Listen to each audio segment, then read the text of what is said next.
Voilà. Est-ce que tu as un mot à dire pour Mantes-la-Jolie, Paul? Oui. Tu es l'ancien de Mantes-la-Jolie, c'est ça? J'étais jamais allé. Ah. Bon, vous savez, sur les cartes.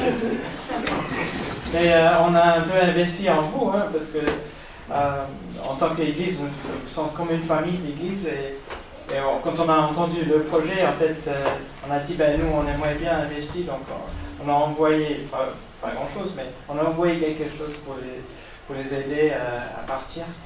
Et nous, hein, ensemble, on a envoyé quelque chose.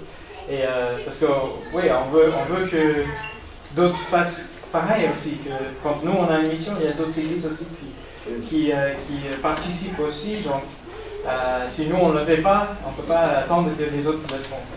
Et donc, on a investi dans ce projet. Et donc, ils sont revenus. Donc, c'était l'année dernière, en décembre, je me rappelle. Parce qu'il faisait vraiment froid, à Mongolie. Donc c'était votre deuxième visite là-bas. Bonjour à tous. Bonjour. Ah, oui. Donc, moi je suis Marie-France, donc je suis l'épouse de Simon. On est parti en fait en mission en Mongolie donc en décembre dernier. Donc Richie nous a également accompagnés. On va vous faire le retour de mission ce matin. Voilà. Donc moi c'est Simon, donc son époux, je pense que vous l'aurez deviné. Moi je fais partie de l'équipe de responsables de l'église Expansion. Voilà, moi je suis un jeune responsable, je suis responsable depuis septembre avec l'équipe. Donc voilà, et puis j'ai un cœur aussi missionnaire. Je suis déjà allé plusieurs fois en Afrique, dans différents pays comme le Sénégal, je suis allé dans Kivu au Congo par exemple, je suis déjà allé au Népal aussi, j'ai fait un peu le tour de la France, etc. Donc voilà. Bonjour à tous, moi c'est Richie, j'ai 25 ans et je suis à l'église Expansion depuis maintenant 2 ans. Et donc comme Paul l'a dit, il y a eu un premier voyage en Mongolie que j'ai pu faire et le deuxième, la première fois c'était avec une équipe différente, Jean Didier et Teddy qui n'ont pas pu être là aujourd'hui. Et le deuxième du coup je suis parti avec Simon et Marie-France. On s'est divisé En deux sections, ouais. Et après, Simon il va présenter le voyage en hiver et il va apporter une parole d'encouragement. Et moi, je vais vous présenter en fait la première partie du voyage pour que vous ayez tout le contexte pour comprendre vraiment comment ça s'est fait. Ok. Allez. En tout cas, voilà, vraiment, on est vraiment heureux d'être là avec vous ce matin. J'ai rencontré Paul et Marien au Festival de Gagnères. On a pu connecter ensemble et quand, voilà, par Paul, on a vu que vous nous avez soutenus, ça nous a vraiment touchés et on espère vraiment que dans la suite, on va pouvoir continuer à créer du lien avec vous et comme il a dit, vraiment être une famille avec vous. J'étais sur votre chaîne YouTube, je regardais les enseignements et j'ai vu que Paul la semaine dernière, il a partagé sur Philippiens. On voit que dans la Bible, on voit que Paul, même dans Acte 18, il attendait Timothée et Silas qui reviennent de Macédoine parce qu'il y avait des églises qui lui ont donné un soutien pour qu'il puisse participer à son activité missionnaire. Et je pense que voilà, en tant que famille d'église, on se doit d'être comme ça et vraiment on a vraiment été touchés par ce soutien que vous avez fait. Donc là, je vais vous présenter la première partie du voyage. Donc là, c'était en été 2022. On est parti avec Teddy. Teddy, c'est un peu le porteur de ce voyage.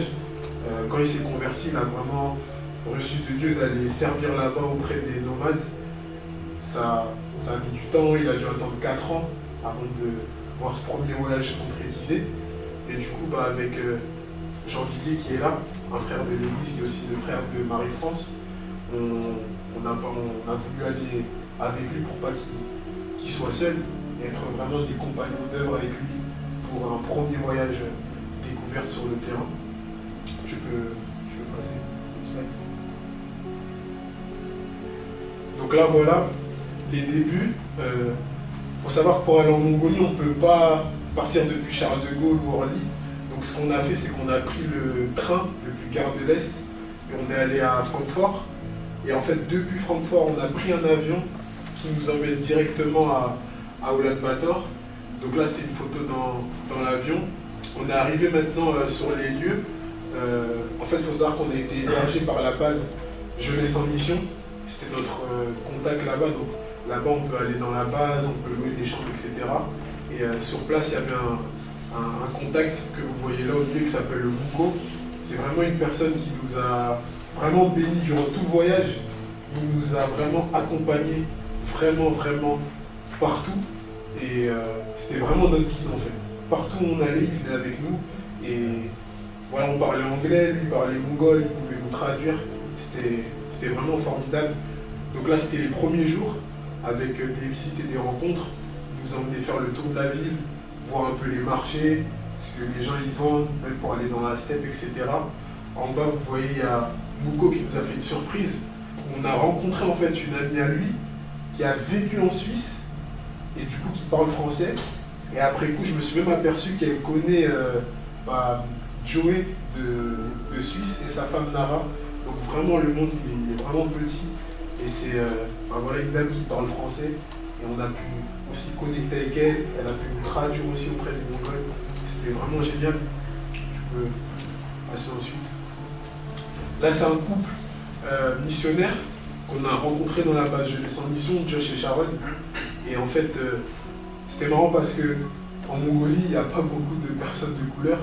Et dès le premier jour, en fait, dès qu'on a vu Sharon, on s'est un peu retrouvé entre personnes de couleur. Et on a pu connecter avec elle. C'est un couple qui a fait de la mission à peu près dans beaucoup de pays, notamment en Albanie. Et là, ils ont été conduits par Dieu pour aller en Mongolie. Teddy a pu notamment bien échanger avec eux et les interviewer sur ce qu'ils font. Et une interview qui devrait sortir bientôt, ils parlent en anglais. On est en train de faire des sous-titres pour qu'elle soit publiée, qu'on voit vraiment le travail qu'ils font là-bas. Je peux passer aussi. Et donc, voilà encore les jours suivants, on a été invité en fait à un camp d'ados de Jeunesse en mission parce que durant l'été, ils font vraiment des camps avec la jeunesse. Voilà, ils leur enseignent la parole, etc. Je peux slider l'image suivante. Donc là, voilà. Il faut savoir que là-bas, la Mongolie, c'est un pays qui donne, c'est une terre qui donne durement son fruit. Il n'y a pas de, on ne peut pas forcément cultiver de fruits, de pommes, etc. Ils importent beaucoup de la Chine. Et du coup, on leur a offert des pommes. Et c'est un peu... les enfants, ils étaient très contents. C'est très précieux pour eux. Nous, ici, les enfants, on va leur donner des bonbons, ils sont contents. Mais là-bas, c'est les fruits, les pommes, vu qu'il n'y en a pas beaucoup sur le territoire. Et donc là, à côté, vous voyez une yourte. C'est les habitats traditionnels des Mongols, des nomades. En fait, on a pu assister à un culte là-bas, comment ils font, dans une yourte, etc. Bon, ensuite, tu peux passer. Donc là, c'était les jeunes, ils étaient vraiment très heureux voilà, de manger les pommes. On est resté avec eux, on a pu discuter avec eux, etc. C'était vraiment, vraiment formidable. Et là, maintenant, après plusieurs jours, on a voulu aussi découvrir la ville et être un peu plus autonome. Donc on a décidé d'aller se balader en centre-ville, sur la place de Soukpatar. Donc là, vous voyez, c'est la place avec Gengis Khan. C'est l'un des empereurs qui avait le plus grand empire mongol. C'était l'un des plus grands empires à l'époque. Et c'est une place phare voilà, où il y a beaucoup de touristes. Si tu peux passer la prochaine. Et donc là, vous voyez, on a rencontré en fait une personne qui vendait des peintures qui ont été faites sur du cuir. Et en fait, voilà, ce type de personne apporte beaucoup les touristes, etc. Et nous, on s'est dit, bon, on va aller sur cette place et on va évangéliser avec l'anglais qu'on avait, donc on est parti. Et en fait, ce monsieur, il est venu nous aborder pour vendre voilà, ses peintures, etc. On lui en a pris Jésus, on lui a parlé de Jésus. Il avait même mal à un endroit, il a pu prier pour lui. Et on a continué à faire le tour de la ville, à se balader, à parler. On a vu aussi nos limites parce que du coup, il y en a qui parlent anglais, mais pas tous. Et d'autres parlent la langue locale, le mongol. Et on a vu que si on veut vraiment aller là-bas, s'implanter là-bas, il faut aussi qu'on s'adapte à la culture et qu'on parle la langue locale aussi. Je peux descendre. Et donc là, après ces jours-ci, on est parti pour un orphelinat chrétien. Donc là, avec Nara, en fait, elle a voulu nous accompagner. Et vu qu'elle parle français, du coup, nous, on a juste eu à parler français et derrière, elle traduisait en mongol. Donc elle nous a fait, sur le chemin, visiter un peu les stands traditionnels de nourriture en été. On a pu manger voilà, de la nourriture traditionnelle. Et en dessous, voilà les photos avec l'orphelinat chrétien qui est tenu en fait par la sœur de notre guide, Nico. On a pu passer un temps avec les enfants, on a pu jouer avec eux. Il y avait même une fille qui avait un handicap très sévère, qui était autiste et muet. Donc JD et Teddy, ils ont pu prier pour elle aussi. Et vraiment, on a été bien reçus par eux. Et on les a revus quand on est revenus. Je laisserai Simon raconter cette partie-là. Mais c'était vraiment enrichissant. Tu peux descendre. Et donc, après ça, maintenant, tout ce que je vous ai raconté, c'était la première semaine. Mais on est resté 3 semaines là-bas, donc presque un mois. Deuxième semaine, on est parti dans une région qui s'appelle Bayangor. C'est dans le sud-ouest du pays. Et c'est très loin. On a pris un bus, on a presque fait 12 heures de route. Et on est arrivé là-bas et Jeunesse en Mission a aussi une base. On a pu rester logé là-bas. Donc là, à gauche, c'est un ancien nomade qui est devenu pasteur. Il est aussi chasseur. À droite de Teddy, c'est le leader de la base Jeunesse en Mission. Donc c'est avec ces personnes-là qu'on a travaillé là-bas pour aller voir les nomades. Donc, je peux passer à la prochaine. Donc, pour savoir, en fait, en été, en Mongolie, il y a une fête nationale qui se fait dans tout le pays. Ça s'appelle le Nagam Festival. Et nous, à Bayangor, c'était un peu le lieu phare où il y a comme une arène et on voit toute la tradition mongole avec les coureurs de chevaux, avec ceux qui font de la lutte, etc., avec des stands de nourriture. Voilà, on nous a invités un peu à faire de la promotion sur le stand d'une dame qui travaille à Jeunesse en Mission. Donc là, vous voyez, on est en train de manger des plats traditionnels mongols aussi. Et là, donc, les rencontres avec les premiers nomades, il y avait une course de chevaux faite par les enfants. Parce que voilà, là-bas, la course de chevaux, c'est vraiment une empreinte culturelle forte.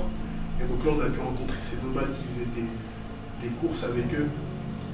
Donc là, voilà encore avec eux. Je peux passer. Et donc là, maintenant, on était toujours dans la ville de Bayangor, on est dans la région. Mais maintenant, on s'est éloigné un peu, on est parti dans les steppes. Donc c'est vraiment des plaines, il n'y a rien du tout.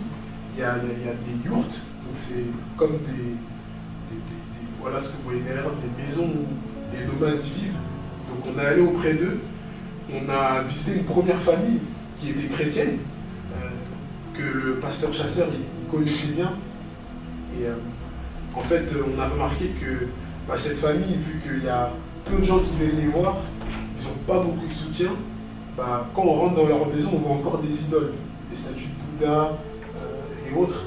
Là-bas, l'influence religieuse, c'est soit le bouddhisme, soit le chamanisme. Donc on voyait qu'ils avaient une Bible. À côté, il y avait quand même un peu les petits hôtels, les idoles, etc. Parce que il manque d'enseignement, il manque de personnes qui viennent les voir. Il n'y a que le pasteur chasseur, il est seul. Il ne peut pas tout faire. Il nous a même dit, voilà, c'est dur ici. On a vraiment besoin de soutien, de personnes qui viennent nous soutenir aussi. Et on a visité aussi une deuxième famille qui, elle, n'était pas chrétienne. Apparemment, elle avait déjà entendu le message de l'évangile. On a dormi à côté de leur maison dans une tente, on est resté avec eux. Et on a essayé de leur partager l'évangile.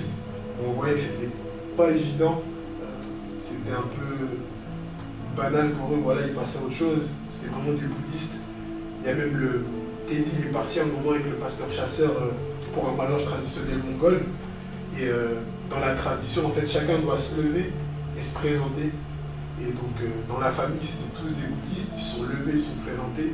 Et quand le pasteur chasseur il a voulu se lever, se présenter, dire voilà, il est chrétien, il est pasteur, il y a eu comme du mépris, les gens ne l'écoutaient pas, etc. Et donc, on a vraiment vu que c'était difficile pour lui aussi à cet endroit-là. Donc, hormis ça, on a pu voir comment était leur train de vie. Chaque matin, comment ils se lèvent, ils emmènent leur troupeau, leur donner de la nourriture, etc. Et on a, à travers leur mode de vie, comment ils séparaient les moutons, etc. Comment on voyait les plaines, en fait, où il y avait énormément de brebis, comment ça occupait. Ça nous a même fait rappeler à des images bibliques. Vous savez, par exemple, quand Abraham et Lot, on dit que leurs bergers ils se disputaient parce qu'il n'y avait pas de place, en fait, pour les brebis. Et en fait, de voir la vie nomade, ça nous a ramené ces images bibliques, on comprend mieux en fait le texte biblique au travers de simples exemples comme ça. Et donc voilà pour ces jours. Ensuite on est revenu la 3e semaine dans la capitale. On a fait la rencontre d'une église internationale qui est dans la ville, qui s'appelle Cornerstone Church. Et donc on a rencontré le pasteur, on a rencontré un missionnaire américain qui était venu, en fait il était coach de basket, il avait un club, et en fait voilà, il donnait des cours de basket, mais en même temps il transmettait des valeurs chrétiennes aux petits là-bas. Et donc à droite c'est son pasteur en fait qui était venu leur rendre visite, vu que c'est lui qui l'avait envoyé en Mongolie. On a eu un temps aussi avec la jeunesse de cette église, le pasteur il nous a invités pour qu'on puisse partager notre témoignage. Donc on a passé un temps de louange avec les jeunes, on leur a donné notre témoignage. Et c'est pas facile pour eux non plus parce que c'est une église internationale en fait où il y a beaucoup de missionnaires.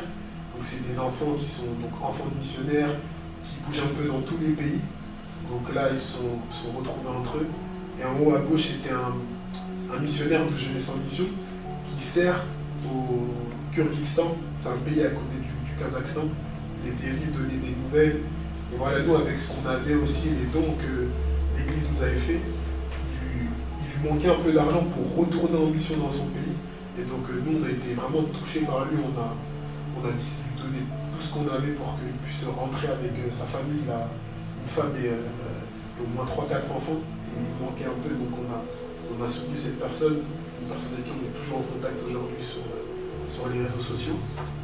Donc je peux passer. Et donc voilà, les derniers jours, on s'est retrouvé avec Jeunesse en Mission pour une retraite, parce qu'après chacun devait repartir dans sa base, à l'est du pays et à l'ouest.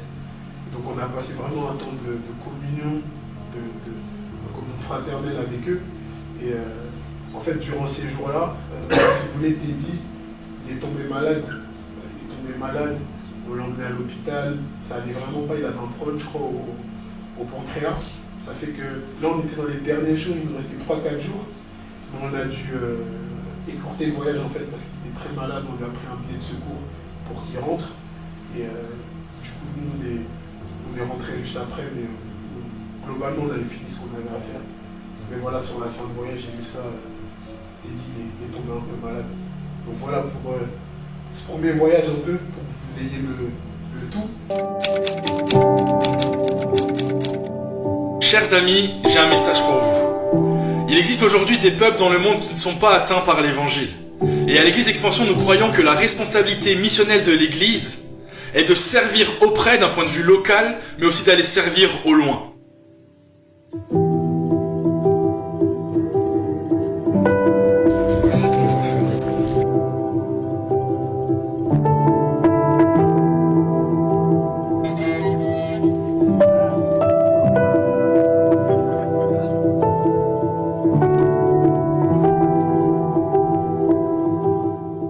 Alors c'est une joie pour nous de vous annoncer que dès décembre 2023, nous repartirons pour 2 semaines en Mongolie. Notre projet consistera à visiter les orphelins dans la capitale pour Noël, les nomades dans la steppe et d'y prêcher l'évangile. Notre désir, c'est de pouvoir bénir du mieux que nous pouvons chaque personne que nous allons rencontrer. C'est pourquoi nous vous invitons à nous soutenir dans la prière et pour ceux qui le peuvent financièrement, et vous pourrez retrouver un lien dans notre bio. Que le Seigneur vous bénisse. À bientôt. Et maintenant, on va vous raconter au travers de Simon le deuxième voyage qu'on a fait donc il y a quelques mois en hiver. Donc, Simon va raconter cette partie.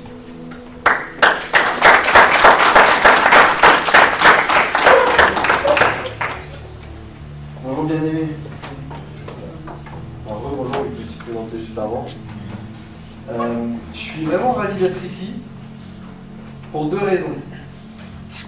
La première, c'est que j'ai des racines de Roanne. Mon père, il vient d'ici. Mon père, il vient du côté de Sainte-Colombe, c'est à côté de Saint-Just, la Pendue, je ne sais pas si vous le connaissez, pas très loin de Feur, etc.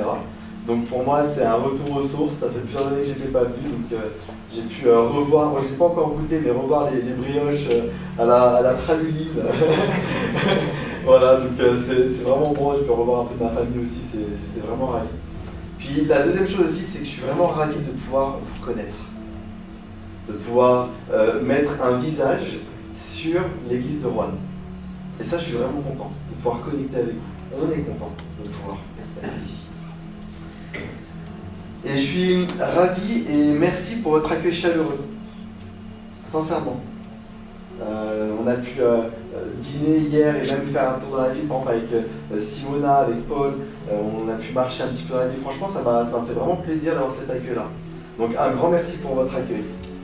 Et je suis ravi de pouvoir vous partager donc, ce retour de mission que nous avons fait en hiver 2023. Alors vous avez vu la première mission, ils étaient en t-shirt, ils étaient bien, il faisait chaud. La deuxième mission, ce n'était pas tout à fait la même. Il faut savoir qu'en général là-bas, en hiver, il fait environ moins 30 degrés. Donc les conditions climatiques sont vraiment, vraiment différentes. Le but de notre voyage, du deuxième voyage, c'était premièrement l'entretien des relations qu'on avait pu créer là-bas. Ensuite, nous voulions aller bénir les orphelins, voir des nomades pour évangéliser, etc. Mais le but premier, c'était l'entretien des relations. Parce que la vision que nous avons pour la Mongolie n'est pas juste une vision à court terme. J'ai déjà fait des missions, comme quand un jour je suis allé au Népal, je suis venu 2 semaines, je suis reparti. Et ça a été une mission très courte. Je ne dis pas qu'il ne faut pas le faire, attention. Les missions d'évangélisation comme ça, il faut le faire aussi. Mais notre vision est vraiment une vision à long terme. Quelque chose où nous voulons créer quelque chose là-bas. Donc nous sommes allés là-bas dans le but d'entretenir nos relations. Et nous avons prié et reçu certaines paroles du Seigneur avant notre voyage. Et une des paroles du Seigneur, c'était que nous serions bloqués pour faire des choses. Mais c'était le Saint-Esprit qui allait nous bloquer. Alors nous, quand on a reçu cette parole, c'est mon épouse qui avait reçu cette parole, on s'est dit ok, qu'est-ce qui va se passer? On ne sait pas trop, c'était un peu flou, mais on a été bloqués dans nos projets et vous allez comprendre un peu pourquoi après. Donc on est parti le vendredi 22 décembre, on est parti le 22 décembre et on est arrivé le 24 décembre au matin. Et voilà, c'était la première semaine. Donc on est parti en t-shirt comme vous pouvez le voir parce qu'il faisait pas trop mauvais dans l'aéroport. Et on est arrivé et sous nos pieds il y avait la glace. Donc ça permettait directement d'avoir une bonne bouffée d'air frais, de comprendre. Il paraît que le froid ça nous permet de rester jeune, alors du coup on va rester jeune plus longtemps. À notre arrivée, ensuite, vas-y je t'en prie, tu peux passer. Donc on est allé voir, il y a le frère Aibi qui est venu nous chercher, et puis il nous a emmené très courtement donc à la base Jeunesse en Mission, on a pu juste poser nos affaires, et on est tout de suite allé faire un culte spécial Noël, parce que c'était pour Noël et le Nouvel An que nous sommes allés là-bas, auprès de son église, et c'est la Hope Church, donc l'église Espérance. On a passé un très bon moment là-bas avec eux, et on a pu aussi créer de nouveaux contacts, notamment avec un homme qui s'appelle Bagui, qui est un des leaders de Bless Mongolia. Leur objectif à Bless Mongolia, c'est que chaque foyer ait une Bible. Et c'est un très beau projet, on trouve. Et on a même participé, et avec l'argent même que vous nous avez donné, que vous nous avez confié, on a même pu bénir et donner de l'argent pour ce projet-là, pour qu'ils puissent distribuer des Bibles dans chaque foyer. Et on a ce contact de Bagui, et je pense qu'on le reverra, à mon avis, peut-être même par la suite, pour aller distribuer des Bibles. Alors on n'a pas donné l'argent tout de suite, on a attendu, que vous le sachiez, on a attendu un petit peu avant de lui donner l'argent parce qu'on ne savait pas qu'est-ce que le voyage allait nous réserver. On a donné l'argent vers la fin du voyage pour pouvoir bénir les personnes. Puis ensuite on est parti acheter des cadeaux dans la ville et puis en même temps Richie nous a fait découvrir un petit peu la ville très courtement. Donc c'était le 25 au matin et on pensait voir les orphelins le 25 après-midi. Seulement il y a eu un problème de communication et on a pu les voir que le lendemain. Alors, on était un petit peu triste au début, on s'est dit mince parce qu'on espérait vraiment les voir le 25, mais on a pu quand même aller les voir. Donc en attendant, Richie nous a fait faire un petit tour de la ville rapidement et on a pu passer aussi Noël avec la base de Jeunesse en Mission. Et l'entretien des liens était encore là. Et c'était un très très bon moment qu'on a pu passer. Et ensuite vous voyez, on a pu, le 26, donc on est parti voir les orphelins, on leur a acheté donc plein de cadeaux, donc c'était des vêtements chauds principalement qu'on leur a acheté pour l'hiver, et aussi il y avait d'autres choses, des chocolats, il y avait aussi des fruits qu'on avait rachetés, etc. On a donné cet argent, ces cadeaux pour les orphelins. Malheureusement on aurait aimé passer plus de temps avec eux, mais ils étaient en études à ce moment-là, et c'est pour ça que c'était un peu dommage qu'on n'ait pas pu les voir le 25. Mais bon, on a pu quand même au moins les voir un petit peu. Tu avais revu même un jeune que tu avais vu la première année, tu avais reconnu. Mais voilà. On a eu aussi un moment avec toutes les bases des équipes Jeunesse en Mission pour Noël. Ça nous a permis aussi de continuer à créer du lien et à entretenir ces liens. Donc il y avait des animations, etc. Et il y avait aussi des envois d'équipes qui partaient en mission. Donc on avait différentes personnes qui priaient pour eux. Et on avait le frère Ebi justement qui était juste là avec nous, qui nous a suivis un peu tout au long du voyage. Et on l'a béni aussi financièrement parce qu'ils vivent de foi en fait. Ils vivent simplement, ils ont un soutien des églises, etc. Donc sur les finances que vous nous avez confiées, on leur a donné aussi une partie pour le soutenir. Après parti voir les orphelins, on voulait partir à Renti. Donc c'est une province à l'est de la Mongolie. Et à la base, on avait programmé ce voyage sur la deuxième semaine de notre voyage, mais là on n'était qu'à la première semaine. Parce qu'on avait le projet au début d'aller à Bayangor, c'était là où Richie était déjà parti. Et donc c'est complètement l'opposé, on voulait aller voir des nomades là-bas. Parce qu'il y avait une famille nomade lors du premier voyage qui leur avait dit il est facile de venir en été, parce qu'il fait chaud, il fait bon, on a déjà plein de missionnaires qui sont venus, mais venez nous voir en hiver, c'est pas pareil. Et donc on avait vraiment pour projet d'aller là-bas, mais on était en attente d'un traducteur. Parce que sans traduction c'est compliqué, je parle pas encore mongol, peut-être que ça viendra après par les années à venir, mais on n'a pas eu ce traducteur. Donc on a décidé d'aller déjà à Renti, d'aller voir Muko qui est là-bas, qui fait différentes choses sur ce lieu. Il a à cœur une implantation d'église et de démarrer aussi une base Jeunesse en Mission. Donc notre objectif c'était vraiment de l'aider et de le fortifier dans ce qu'il faisait, et puis si possible de voir des nomades et d'évangéliser. Donc à Renti, on a pu aider pour un entraînement de foot pour des jeunes ados. Et puis on a pu visiter une patinoire. Donc on a rencontré un missionnaire qui s'appelle Leslie. Ça fait 18 ans qu'il est en Mongolie.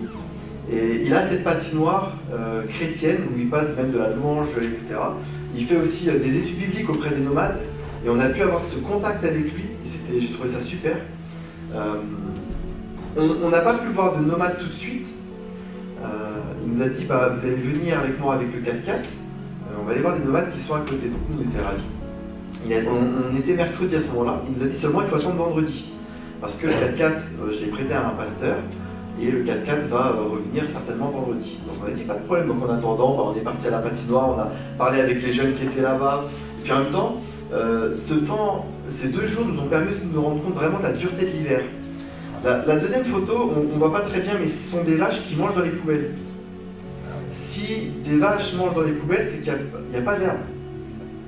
En fait, il y a tellement de glace que la végétation ne pousse plus. Et je me rappelle même à un moment où on était dans la capitale, on voyait des moineaux manger des os de poulet. Parce qu'en fait, pourtant un oiseau mange habituellement des vers de terre, des fourmis, etc., des insectes. Mais là, il mangeait des os de poulet, ce qu'il pouvait trouver. Ça nous montre la dureté de l'hiver là-bas. Donc autant l'été il fait chaud, c'est même des fois un peu caniculaire, mais l'hiver c'est très compliqué. Donc on attendait cette voiture, mais qui malheureusement n'est pas venue. Le vendredi, lorsqu'on était prêt à partir, le Leslie, notre contact, nous a dit écoutez, le pasteur n'est pas encore revenu, il va très certainement falloir attendre mardi pour pouvoir aller voir des nomades. Nous on a prié, on a réfléchi, on s'est dit on n'est pas venu ici en vacances. On ne voulait pas attendre plusieurs jours de plus, et à savoir que ce n'était pas sûr que la voiture revienne complètement. Donc on a décidé de repartir à Ulaanbaatar. On a décidé de repartir sur la capitale. Donc en attendant, on avait voulu aider Muko, mais Muko n'avait rien à nous donner, il était très occupé. Il faut savoir que pendant les fêtes, ils sont très occupés. Donc c'était un peu compliqué aussi de s'occuper de nous. Donc en attendant, on est reparti à Ulaanbaatar, on a dit tant pis, on a quand même béni Muko, on a béni aussi Leslie, on les a soutenus aussi dans leur œuvre qui sont là-bas, et on lui a dit la prochaine fois, on essaiera de beaucoup mieux organiser cela pour qu'on puisse avoir une voiture plus rapidement pour aller voir des nomades qui sont vers chez toi. Donc on est reparti à Ulaanbaatar et on a pu continuer notre voyage. On a vu Nara, que vous avez vu sur le premier voyage. Donc pareil, l'entretien des liens, elle était très contente de nous revoir. Elle était vraiment ravie. Et on a pu bien discuter avec elle. Elle nous a dit en plus qu'elle venait à Paris cet été pour les Jeux Olympiques. Le Paralympique, elle va venir, donc c'est vraiment top parce que nous on vient chez elle, elle vient chez nous. Il y a toujours ces liens qui sont là. C'est même drôle parce que il y a des milliers de kilomètres d'écart, mais on a ce lien qui est créé et elle vient chez nous, on vient chez eux. Moi je trouve ça génial parce qu'on vient pour bénir. Elle vient pour bénir la France, nous allons bénir la Mongolie. C'est merveilleux. On a pu aussi passer donc retourne avant. Voilà, on a pu voir donc l'église donc de Cornerstone. C'était une église qu'ils avaient déjà fréquentée lors du premier voyage, donc on est reparti les voir aussi, toujours pour cet entretien des liens, et on a pu les bénir aussi. Et on a passé donc le 31 avec la base de Jeunesse en Mission. Et pendant cette soirée-là, nous avons pu aussi rencontrer donc 3 jeunes, Grace, Boldo et Toxo. Et on a vraiment bien sympathisé avec eux. Et ils nous ont après, par la suite, accompagnés dans le voyage, je vous raconterai un petit peu plus. C'était pendant cette soirée-là, on a parlé aussi avec Aby. Et Aby nous a dit une chose, il a vraiment ouvert son cœur. Et il nous a parlé de la Mongolie. Il nous a ouvert son cœur pour la Mongolie. Et il nous a dit, vous êtes vraiment une réponse à mes prières. Et c'est complètement fou de se dire qu'on est des Français. On vit à des milliers de kilomètres. Et Dieu nous a envoyés et on était une réponse à ses prières. On était une réponse à ses prières. Donc moi, ça m'a vraiment touché. Parce qu'on ne s'imagine pas, vous savez, quand on ne le savait pas en venant. On n'était pas au courant de tout ce de ces prières qu'il faisait, lui dans le secret. Et quand il nous a parlé de ça, de la Mongolie, oui, il y a eu un réveil en Mongolie un petit peu, il y a 1% de chrétiens pour le moment là-bas, il y a quelque chose qui se passe, mais il nous a expliqué que malheureusement, il y a comme le feu qui commence à s'essouffler. Il nous a partagé vraiment ce cœur, il a dit, mais vous êtes une réponse à mes prières. Donc ça nous a fait vraiment, pour nous, du bien, ça nous a encouragés, et ça l'a encouragé lui aussi pour la Mongolie. Ensuite, donc deuxième semaine, on a pu participer à une soirée de prière d'envoi pour une équipe de jeunesse en mission qui partait au Kazakhstan. Donc il y avait un temps autour de la parole et puis cette équipe qui partait, donc on a pu les bénir aussi et les envoyer. Ce Kazakhstan, c'était pas non plus un endroit très simple. Et juste après, nous sommes partis visiter la famille de Toxo. Donc on est parti avec ces 3 jeunes avec qui nous avons vraiment bien accroché lors du 31. Donc il y avait Boldo, c'est le gars avec les cheveux rouges, Toxo c'est le deuxième que vous voyez là on est tous les 6, et il y a Grace juste après. On est partis ensemble. Les parents de Toxo, c'est une famille d'anciens nomades, mais qui aujourd'hui vivent dans une ferme. La maman travaille aussi, en plus de ça, dans un hôtel. Et on a pu aller les visiter. Ce sont des parents qui, eux, ne sont pas chrétiens, mais qui ont déjà entendu le message de l'évangile par leur fils, parce que lui s'est converti, il fait partie de la base Jeunesse en Mission. Il va en mission, il partait justement, pas très longtemps après, il partait en Corée, donc pour de la mission aussi. Donc ils ont déjà entendu l'évangile, mais voilà, sans plus. Mais pendant ce temps avec eux, on est resté à peu près 2 jours avec eux, et on est resté à l'hôtel juste un soir, et puis on discutait, on partageait un peu nos témoignages, etc. Et il y a Grace qui nous a partagé qu'il était encore addict à la cigarette, et qui nous a dit voilà, je lutte avec ça, parce que c'était des choses qu'il avait encore du passé, etc. Et on l'a conseillé simplement, et on a prié pour lui. Sur le moment, alors il ne s'est rien passé, il ne s'est pas mis à trembler ou quoi que ce soit. Il est même descendu un moment, il est reparti fumer une cigarette. Mais en remontant, il nous a dit écoutez, j'ai pris une décision. Il a écrasé son paquet de cigarettes devant nous, il a dit c'est terminé, c'est fini. Et ce paquet de cigarettes, on l'a jeté. Et plusieurs jours après, quand j'ai pris de ses nouvelles et que je lui ai dit alors comment tu te sens, parce que j'ai été ancien fumeur et je sais que la cigarette est une vraie addiction, c'est quelque chose qui a une emprise sur nous, même physiquement, hein, c'est dur. Hein. Il m'a dit tout va bien, ça va. Et sincèrement, j'étais ravi de me dire mais on a prié pour lui, il a été délivré de la cigarette. Et ensuite, donc le lendemain, on a pu voir la famille de Toxo, donc qui sont des anciens nomades, mais qui vivent dans une yourte et qui ont cette ferme. Et donc on a mangé ensemble et on a passé ce moment ensemble. Et on a parlé un moment de Dieu, on a parlé de la vie éternelle. Et alors qu'on partageait sur la vie éternelle, ils avaient un petit hôtel, hein, vous savez, avec des Bouddhas, etc., tout ça. Et alors qu'on parlait sur la vie éternelle, moi j'ai simplement dit une chose, j'ai dit, mais si on choisit le mauvais Dieu sur cette terre, c'est toute notre vie éternelle qui est impactée. Et j'ai pu témoigner. Et après avoir témoigné, j'ai demandé simplement, qu'est-ce que toi tu penses de tout cela? Qu'est-ce que tu penses de cette vie éternelle, etc. Elle m'a dit une chose, la dame, elle m'a dit, la maman, elle m'a dit, je n'ai jamais entendu une pareille histoire. C'est la première fois que j'entends ça de toute ma vie. Une maman qui a 60 ans. Hein. Elle a dit, je n'ai jamais entendu cela. Et il y avait une autre équipe de Jeunesse en Mission qui était venue avant, qui avait déposé déjà une Bible, enfin un Nouveau Testament chez eux. Et elle nous a dit comme ça, elle m'a dit, reviens, cet été, j'aurai lu le livre et on va pouvoir reparler de tout ça ensemble. Donc on a une nouvelle invitation pour repartir là-bas. Donc c'est génial. Et je suis ravi, vous savez, parce que tout à l'heure, je vous ai dit qu'on a été empêchés de faire des choses. On voulait aller voir des nomades, on voulait aller à Bayangor, mais avec l'hiver qui était compliqué, le 4x4 n'a pas pu rentrer à temps, etc. Mais dans notre projet, à la deuxième semaine, on aurait dû être à Renti justement, avec Mouko. Finalement, la deuxième semaine, on était avec cette famille. Et je crois sincèrement que c'est le Seigneur qui a conduit tout ça.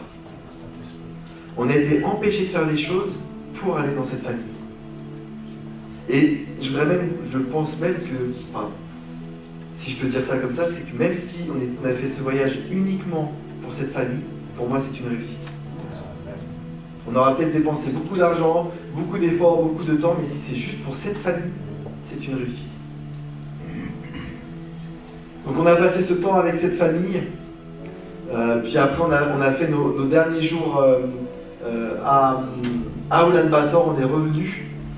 On a fini notre dernier jour avec Boldo, et ces 3 jeunes aussi que nous avons rencontrés en Mongolie, que nous ne connaissions pas, ils nous ont dit mais on va venir à Paris pour les JO, pour faire Paris Je t'aime avec Jeunesse en Mission, je ne sais pas si vous connaissez, c'est un événement sur 2 semaines où ils évangélisent dans les rues, etc. Il m'a dit mais cet été, moi je viens par ici. Donc je lui ai dit t'as mon contact, tu m'appelles, et en fait, c'est génial, parce qu'on va continuer à se revoir. Et nous qui voulons construire des choses durables là-bas, parce que moi c'est vraiment mon cœur de construire des choses durables, là il y a la possibilité parce qu'ils reviennent encore, ils viennent chez nous, on repartira chez eux, ça c'est une certitude. Alors, je vous donne quelques informations concernant les dons financiers. Alors déjà un grand merci, un très grand merci pour votre don. On n'a pas utilisé ça à la va-vite, on a vraiment pris le temps de réfléchir de comment on faisait. Il y a une information importante, je pense que vous devez savoir, c'est qu'on n'a pas tout dépensé. On ne voulait pas dépenser pour dire de dépenser. On a voulu utiliser cet argent que vous nous avez confié vraiment avec sagesse. Donc on a donné l'argent, donc je vous dis, on a acheté donc, des cadeaux pour les orphelins, on a pu financer des Bibles, on a soutenu des personnes, donc il y avait Mouko, Leslie, il y a Aby, Boldo, il y a l'église Cornerstone qu'on a aidé, on a aidé aussi donc, l'équipe qui partait en Corée du Sud pour faire une mission, et on a fait aussi quelques achats alimentaires pour bénir la famille de Toxo. Mais on est revenu avec environ 600 €. Je vous le dis parce que je veux être clair avec vous. Cet argent est aujourd'hui dans une boîte noire qu'on gardera pour le prochain voyage en Mongolie. Donc on veut vraiment faire les choses avec sagesse, pas juste venir et mettre de l'argent comme ça, voilà. Donc un grand merci, un grand merci. Donc je voudrais ce matin vous encourager, je voudrais qu'on passe très courtement sur un passage de la parole. J'aimerais qu'on aille lire Zacharie.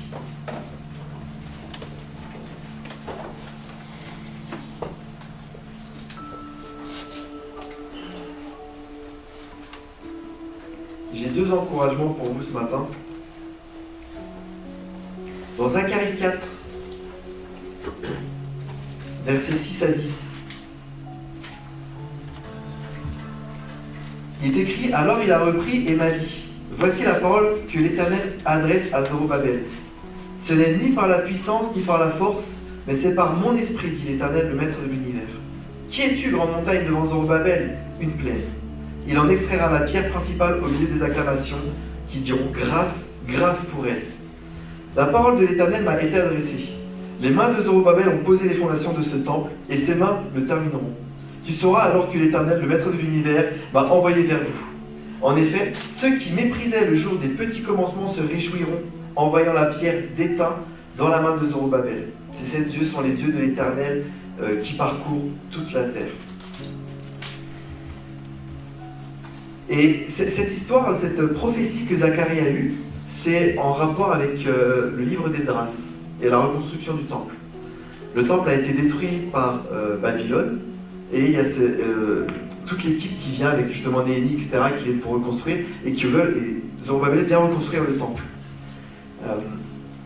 Sauf qu'il y a une information qu'on peut voir dans Esdras 3, verset 12, on pourra même aller lire si vous voulez.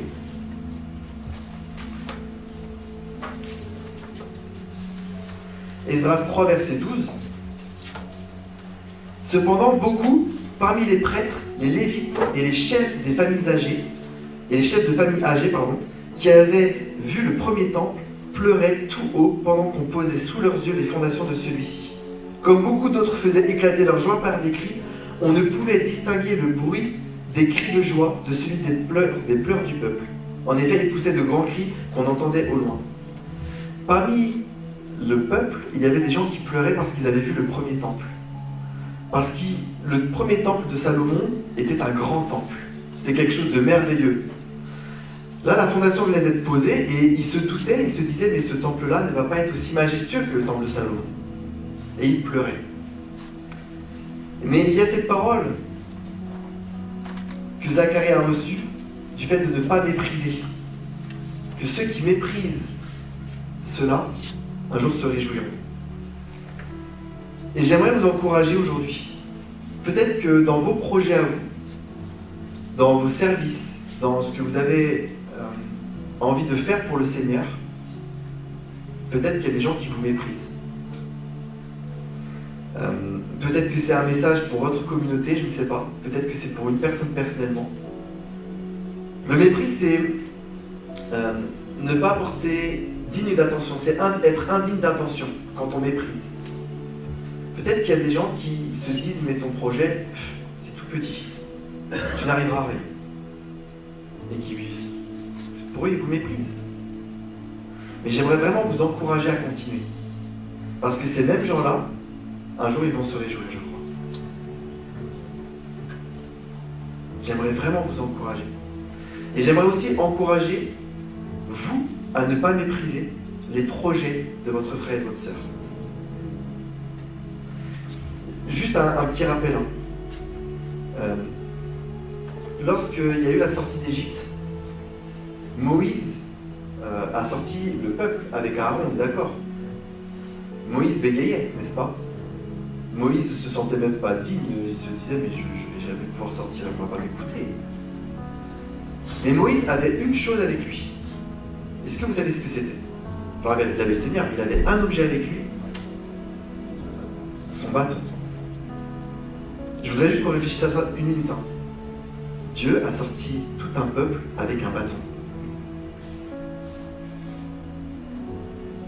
Un bâton. C'est inerte. Si vous le laissez au sol, ça ne bougera pas. Dieu a sorti tout un peuple avec Moïse qui tenait ce bâton.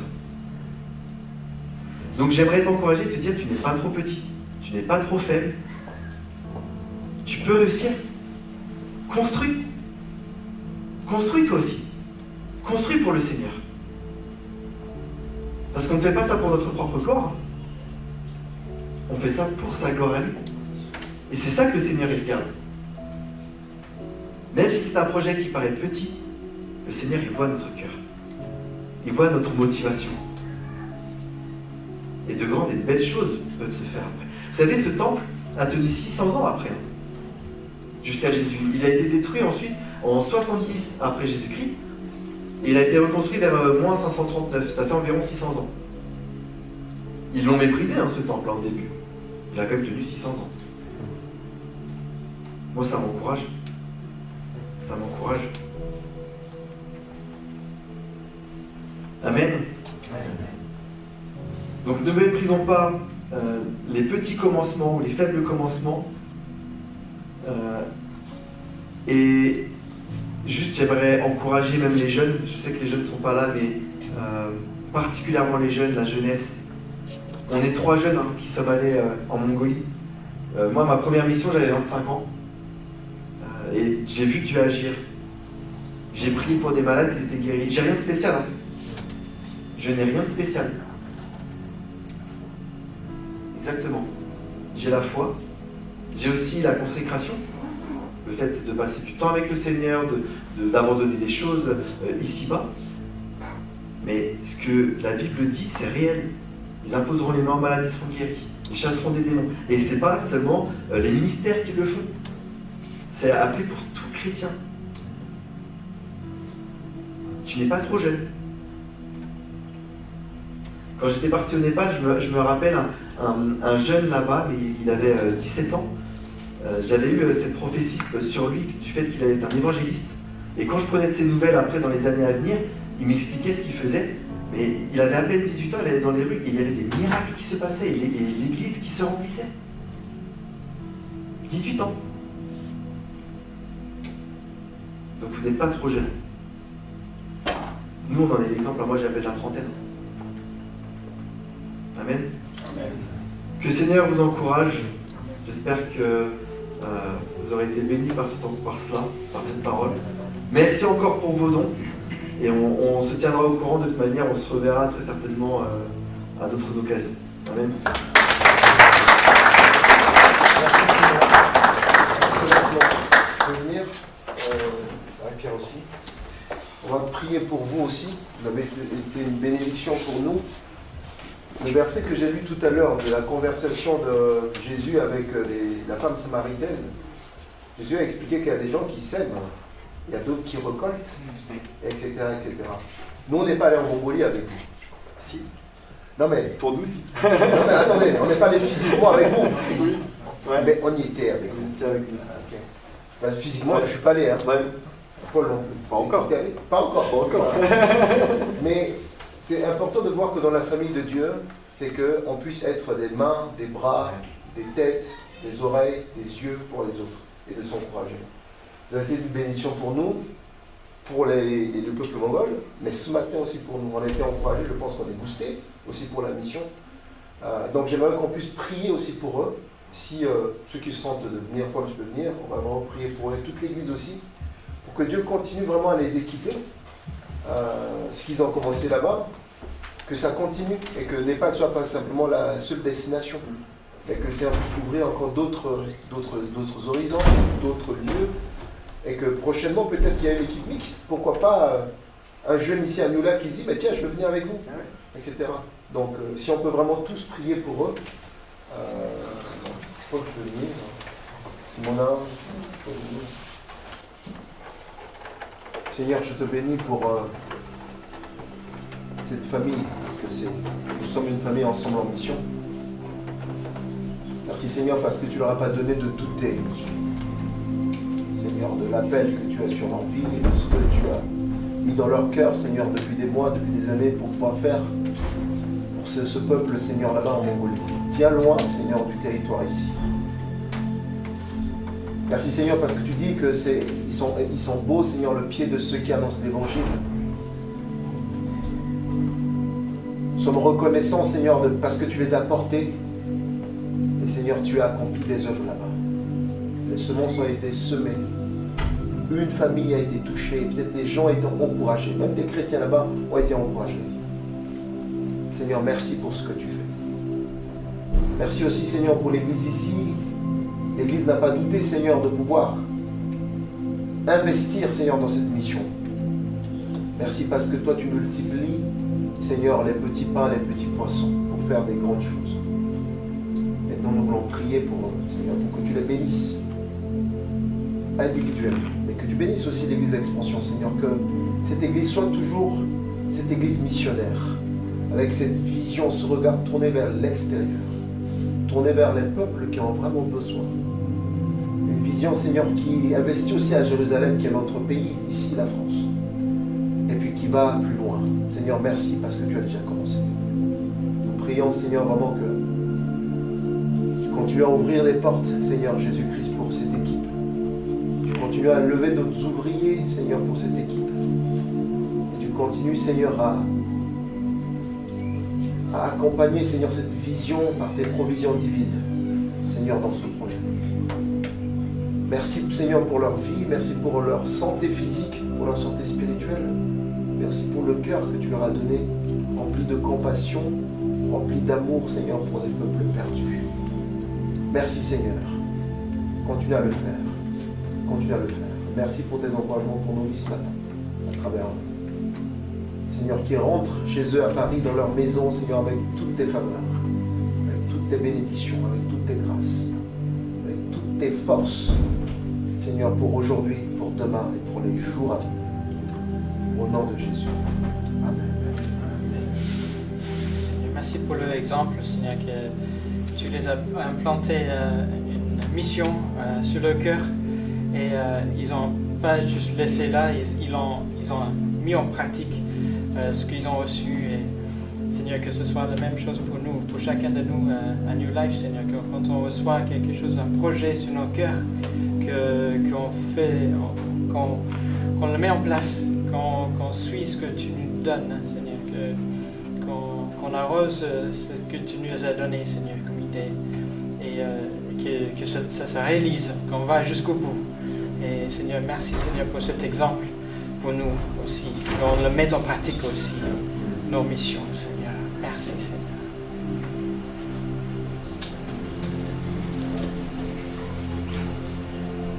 Seigneur, merci parce que tu envoies, Seigneur, tes enfants dans des terres lointaines.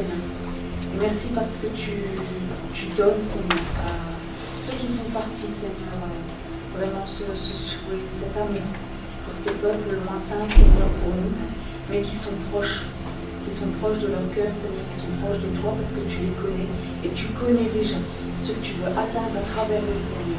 Merci parce que comme avec l'apôtre Paul, les apôtres, Seigneur, dans la vie, tu vas leur donner des enfants spirituels. Merci parce que tu leur donnes un cœur pour ce peuple, Seigneur, de nous. Merci parce que tu es celui qui va se révéler à ce peuple, Seigneur, à travers eux. Donne-leur ta force, Seigneur, dans leur faiblesse. Donne-leur, Seigneur, ton esprit, Seigneur, pour que toi seul agisses dans ces familles qu'ils ont visitées, que tu leur as permis de rencontrer, Seigneur, et que tu agisses encore aujourd'hui, demain, Seigneur, et dans les mois qui viennent, chez ces familles, Seigneur, dans leur cœur, dans leur esprit, Seigneur, avec ce qu'ils ont laissé comme empreinte, de ton empreinte, Seigneur, ton amour, ta présence, Seigneur. Merci parce que je sais personnellement combien c'est important d'entendre parler de toi, Seigneur, à travers des missionnaires.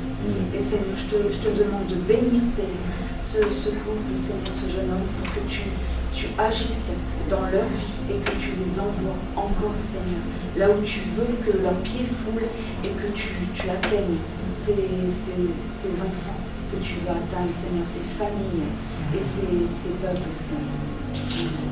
Amen. Merci, Seigneur. Mais Seigneur, je te remercie, Seigneur, parce que tu ne méprises pas les petits commencements.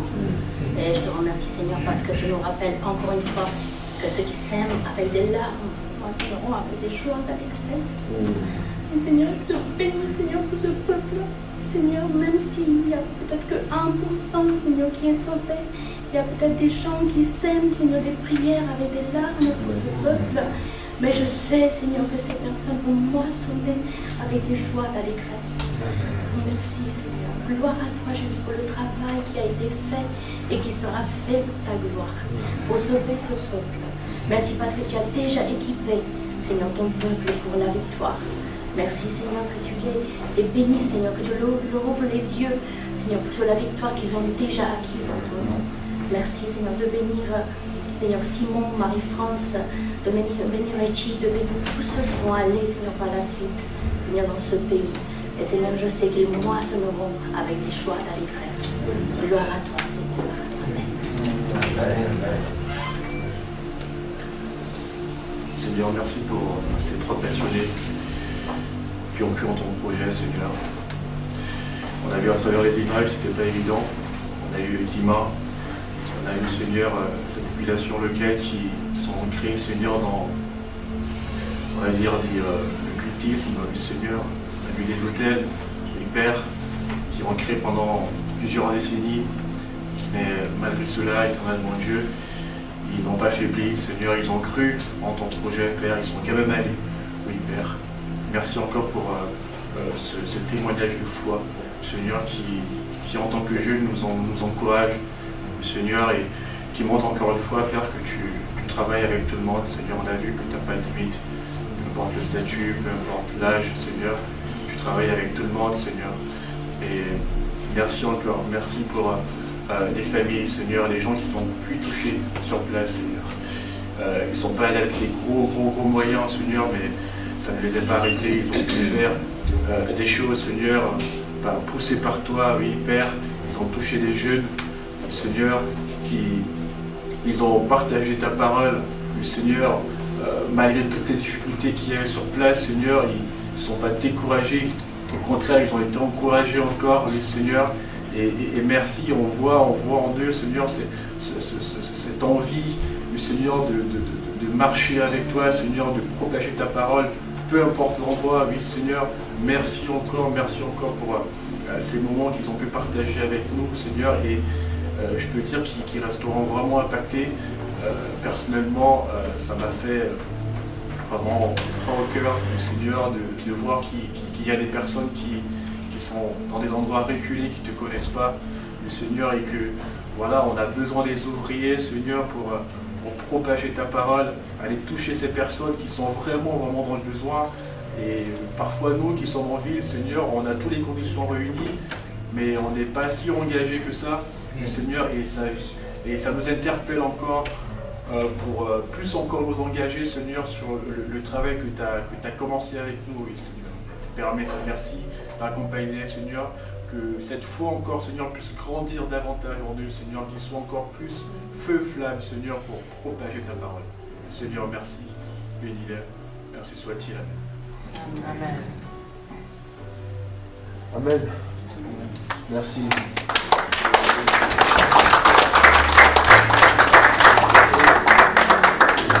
N'oubliez pas, les amis, la mission, c'est pas que Mongolie, c'est pas. Je sais aussi que tu es parti en Afrique récemment. La mission, vous savez, je vous disais que mon papa vient de Sainte-Colombe. Sainte-Colombe, c'est un petit village de 500 habitants, il n'y a rien là-bas. C'est à une demi-heure d'ici. Donc, vous avez des opportunités partout. Exactement. Amen. Amen.